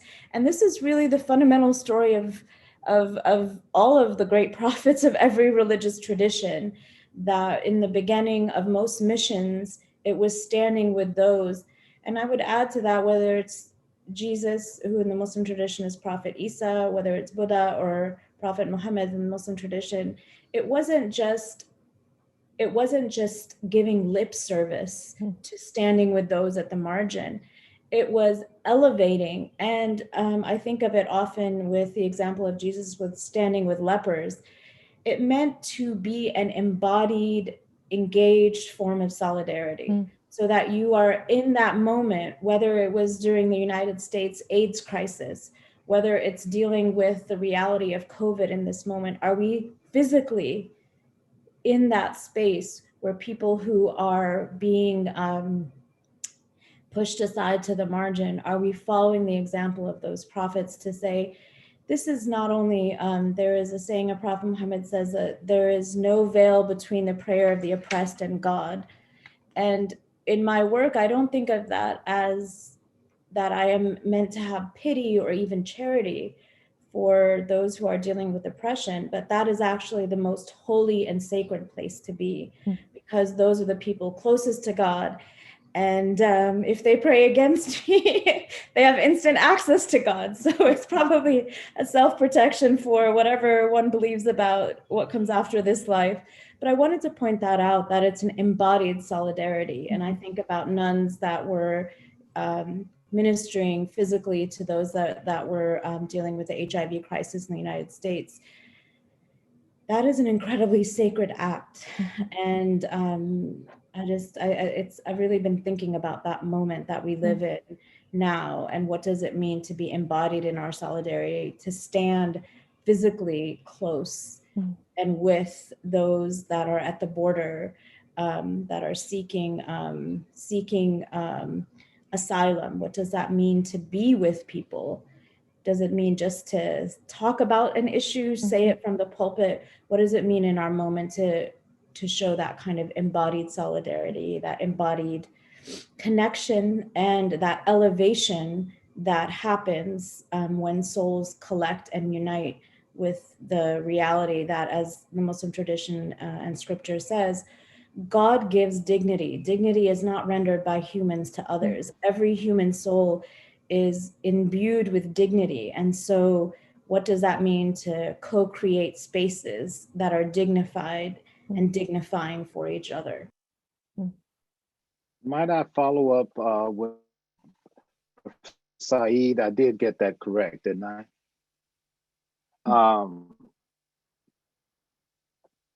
I'm so convinced that one of the greatest challenge, if not the greatest challenge, that leaders, and I would say human beings face, is the need for recognition. And in my ethical leadership model, and with integrity, but its correlate in public space has to do with recognition. People will bend themselves out of sort to be seen and heard. To be cared for is what they're really asking for. We see, especially of quote unquote charismatic leaders or the great men of leadership, is this need to be seen, to be heard, and not just simply seen and heard, but to be seen and heard powerful and good. And so part of this struggle for me when I teach ethical leadership is always bring students back to the need for integrity, not simply as being honest or truth-telling, which is important, but for a sense of wholeness. And all religious traditions have a sense of this, whether it's written in our doctrines of salvation or whatever. It's about, how do I find this self, and which I mentioned earlier, what is my name? The young man for Professor Walton, what is my name? Who am I? Then I might not be at the mercy of the look of the other. Remember, Sartre said, hell is other people, because we beg, we wrest away from them, their look, their gaze. And once a leader, I think, has a good sense of integrity, and who has begun to understand that self-recognition, self-awareness is the place where they begin, then they are in a position to act and speak courageously for justice and to live compassionately. But integrity becomes the foundational pillar for me, for folks who would do the work that you're speaking to, of crossing boundaries, identifying with the poorest of the poor, with the lepers and those who have been constructed as lepers in our various societies. I'm happy to go next. On this question of obstacles for religious leaders to live with and lead with integrity, I'll say something slightly critical towards religious leaders, and then one thing more charitably. Slightly more critical is that I have toyed with the idea as to whether we should have what should be done to maintain a license, to keep one's ordination requirements. How do we build accountability from our denominations? Ethical accountability towards the people in the field. Other professions have to take ongoing class credits, to maintain their license. And here, I'm not talking of filling people in the field with just knowledge, but rather towards this area of character development, how people can lose themselves in this field. They can really lose themselves and get carried away in many ways. And there needs to be accountability from those denominations that one operates from. So that's the thing that's slightly more critical. Slightly more charitably, my colleagues, I have found over and over, live with a lot of career instability for various reasons. And because of that career instability, they operate from a place of fear. And because they operate from fear, they spend most of their time with the most powerful rather than the most vulnerable to maintain their career. Who are the wealthy people who are going to keep the budget going for my church or synagogue or wherever? And who are the influencers here who are going to help me to maintain my career, keep my job. And I believe our work should be most aligned with the most vulnerable, not the most powerful. When we lead from a place of fear, that can block out the potential for integrity to prioritize, to make moral priorities and operate from that place. Yes, I could not agree more with you, and I want to jump off from that because I think the obstacles that I personally dealt with were attendance, because none of us want to, after we've built something up, the temptation is, okay, now I'm not going to say anything to offend people. So we were in the odd position, Triune, of we had built it up as a ministry to the homeless, and people literally came there to worship with us, rich, poor, professors, students, business people, doctors, lawyers, because they knew they were going to be sitting with homeless people. And so they had chosen to do that. So we already had a big step up on a lot of congregations I could talk about race, I could talk about socioeconomic inequality, no problem. However, the issues that I knew I needed to talk about and was afraid to, from time to time, LGBTQ and the actions of our political administration, because I knew I had both sides in the congregation. Well, the question I tried to ask myself was, when I'm 80 years old and I look back, am I going to be proud of what I said? Or am I going to say, ooh, I missed a chance to speak out? And so I told my board, as soon as marriage was legalized, same-sex marriage was legalized, I went to them, and I was absolutely trembling because I loved my job at that point, and that would have been a bad time to lose it. But I said, I'm going to do a same-sex marriage, and I hope you don't fire me, but I understand if you do. And most of them said, we wouldn't expect anything else of you. But one man, it made an argument that I have to admit, I didn't go along with it, but he said, Deb, I'm just afraid you're going to destroy everything you've built here, with the homeless by jumping over into this LGBTQ arena. And I said, I understand what you're saying, but I've got to do it. So I think we make those judgments all the time. But you do get, you can get that pushback of, am I going to harm the true good I've already done? And I guess that's where character comes in. You've just got to decide. I felt like what we were saying was, we are going to stand for justice for everybody. Well, thank you all so much for these wonderful responses. This has been such a substantive conversation. I think as we come up on about 11:15, we have about 15 or maybe 18 minutes left. And I'd like to just ask one last question. And I think you've already been answering this in terms of providing kind of your wisdom for people who are religious leaders. But I guess the last question I would ask is, what advice would you give, or what guidance would you give to people that you meet who are trying to discern whether religion and religious leadership is the profession that they think God is calling them to? Character is a part of all the professions. That's at the center of the conference that we're enjoying these 2 days. But I wonder, what advice would we give to students or to people who are discerning whether religious leadership is a career that they should pursue?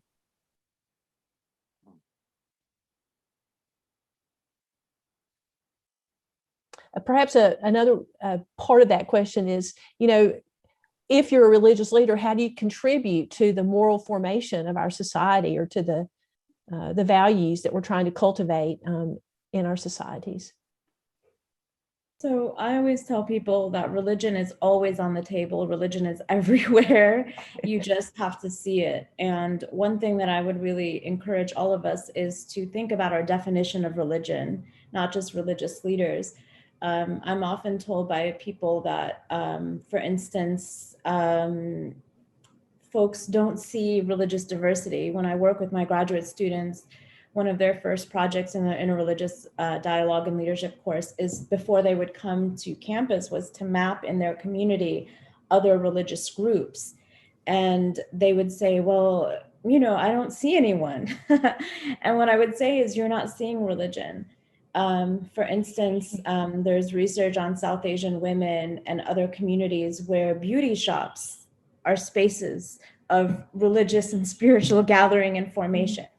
Where in some communities, the coffee shop, I'm thinking about, for instance, Ethiopian communities, where gathering and getting coffee together is an act of connection and contribution. So we have spiritual and religious spaces that exist in American religions. Love to look at bricks and mortar, pews.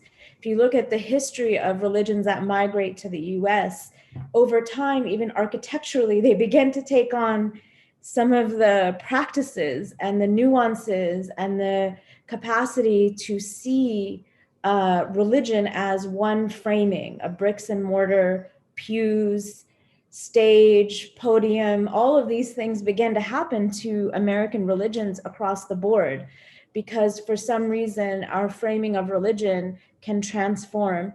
I also think it's very important to think about Indigenous traditions. We haven't, for instance, when I was teaching here on the West Coast in graduate theological education, my students from Pacific Islander background, Hawaiian, also Tongan and Samoan, would come, and when they would dress to preach, the skirt around it would have the fronds from the trees on the island. And I would ask, is that a spiritual practice? And helping them elevate the definition of culture and belief to that of a spiritual and religious identity, that in many ways we are embodied in a hybridity of culture and religion. For me, I come from 30-something plus generations of spiritual leaders in my community. So I remember getting in trouble. I gave a talk and I was talking about agency, and that I don't have the agency to choose religion in the same way others do, because if I were to leave my religious tradition, it would mean leaving family. It would mean leaving a lineage. It would mean leaving a culture. It would mean leaving a language. It would mean leaving an identity that's been carried in my family for over 1,000 years. So I point that out because I think so many people want to have this conversation. And I think, as we heard in the keynote, that I think we live in a time where, because the construction of religion is so narrow sometimes, or what is seen as religion is so narrow, we don't understand how people come with either a capacity for a religious imagination, but they may not be using the language that's familiar. An academic or ecclesial language may be lagging behind where people are in their actual formation. So I would just encourage us, as we think about religion, to understand that it functions in so many different ways and in so many different places. And that in this moment, what is important for me as I think about forming spiritual and religious leaders is to articulate our capacity to have religion constructively engage and problem solve the major issues of our time. While I talked about how religion was deeply often complicit, all religions, not just one, in some oppressive systems, I was fascinated in working with the Carter Center on the Syria conflict, in talking about religion and conflict, that people who, because of their religious tradition, had been deeply had experienced violence, as they were coming out of it, they still wanted and yearned for spiritual language. And it's very confusing to mediators who do international work that see religion often as the problem. And they ask me, what is this? We don't understand, Najib, but why are people still yearning for that spiritual language, for that spiritual connection? And I think what we can think through is what and how do we work as healers of gaps, not just between people, but of a magnification of the capacity relationally to address the problems of our time. And that to me is the most exciting thing. And what that means is training religious leaders, not just to work as I do in my own capacity and just finished editing a book this year across religious traditions.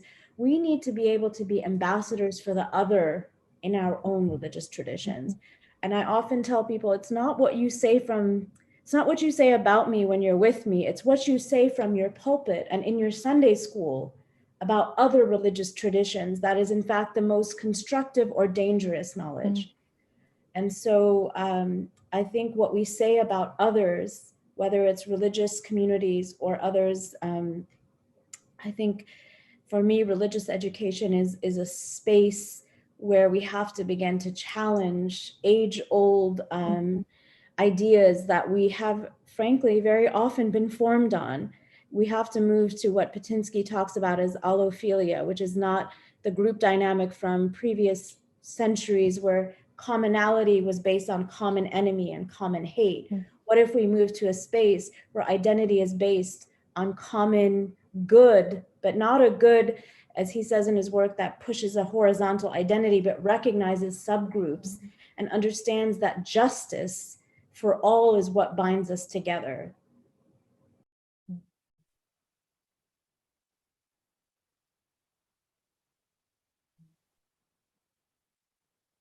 I'm so aware of time. I'll simply say amen to everything. Amen.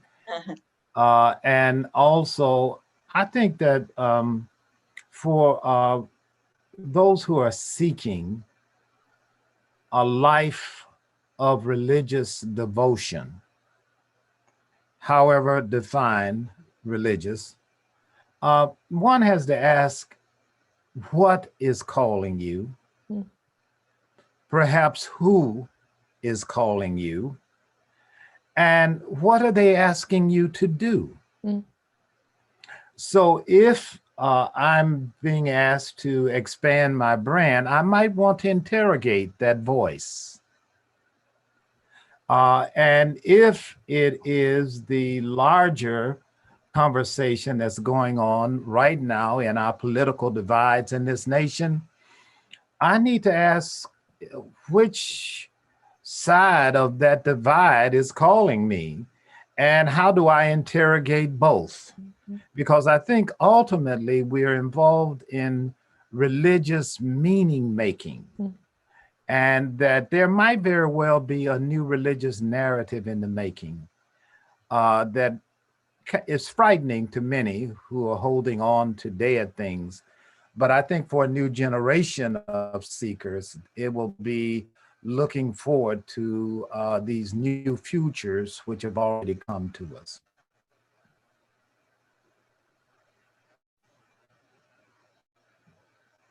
Well, I would just say, I guess I don't think that religious leadership, character can be divorced from our speech and our behavior.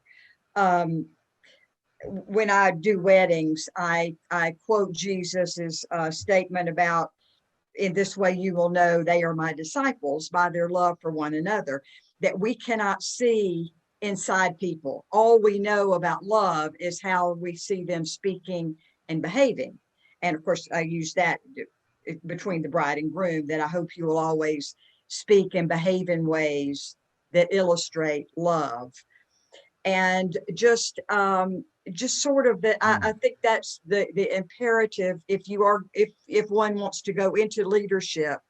Do you feel that way about your actions? Are you ready, willing, interested in living out that love every minute of your life?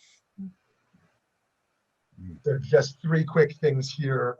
Firstly, I do think that people should go in with their eyes open on how demanding and 24/7 this can be to live by a higher standard. where one is asked to soar above the petty and not be pulled down by the petty, to always kind of have to take that higher road, and to understand what would be involved in a lifestyle like that for themselves, for their spouse, for their partner, for their children. And so there are some hard questions to ask. The second is to live with a balance of hope and have the finger on the pulse of the current reality. I know people who want to be in one or the other, but I think that people do need religious leaders to help cultivate resilience by helping to cultivate hope in a community for what a future can look like, which is not detached from the current reality, that lives with an empathy of current suffering. And the last thing I would say is, the rabbi who leads the rabbinical school where I went, his question to everyone was, do you love people? Do you really love people? Because you can't come here if you just love God, or you just love text study, or you love ideas, or if you love to hear yourself speak. You need to love to hear other people speak, right? And love them enough to challenge them, and that when you listen, you're not listening as an organizer to organize them, to build power, to build your membership. You're listening to them in a Martin Buber kind of fashion, an I-thou fashion, because they are an ends in themselves. And not everyone wants to do that. That's really hard to be in that kind of space of vulnerability. And so those are three of the questions I would ask. Thank you so much. And let me just say, as we come to the end of this time, I'm very grateful to each of you and for the opportunity to be able to listen in to your conversation. I feel as though these moments have changed my perspective, and I am continuing my journey of becoming due to your presence here on this day. So thank you so much. I believe that Michael Lamb is going to rejoin us now and give us a few final words. Great. Well, thank you so much. That was a wonderful conversation about character and religious leadership. I heard not only profound insights, but also powerful questions. Who are our role models? Which character should we pursue? What is our name? Who is human? How can we be humble and create spaces for those who might be most vulnerable? So I really want to appreciate you for these questions, which I'll be dwelling with and living with, hopefully, in the days to come. So thank you all for your profound wisdom. Thank you all for joining us in this session. We hope you'll continue joining us in the conference that continues today and tomorrow. Our next session is on character, engineering, and technology, which will begin today at 1 p.m. Eastern time. It's on a different link, and the link should be available here in the chat. You can see it there. So please join us there at 1 p.m. Eastern time. We hope to see you there. Thank you all so much.